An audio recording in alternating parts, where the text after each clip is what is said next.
अस्सलाम वालेकुम फ्रेंड्स कहते हैं कि your life does not gets better by chance, rather it gets better by change.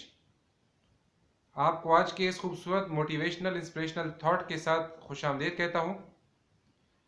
Friends, जैसा कि मैंने कहा कि आपकी ज़िंदगी कभी भी बाय चांस बेहतर नहीं होगी। ये बेहतर होगी अगर आप इसको बेहतर करना चाहेंगे तो। जैसे आप अपने गुजरे हुए कल में थे, अगर आप उसी कल में आज भी रहना चाहते हैं तो यकीन रखें कि आपका आने वाला कल भी आपके गुजरे हुए कल और आपके आज जैसा ही होगा। अपने आने वाले कल को बेहतर करने के लिए अपने आज को अपने गुजरे हुए कल से बेहतर करने की कोशिश करें, क्योंकि इस कोशिश में बहुत सारे लोग आपको सपोर्ट नहीं करेंगे, शायद कोई भी आपको सपोर्ट ना करे। लिहाजा अपने गुजरे हुए कल से सीखते सीखते अपने आज को बेहतर बनाएं। आज के बेहतर होते ही आपका आने वाला कल भी बेहतर हो जाएगा।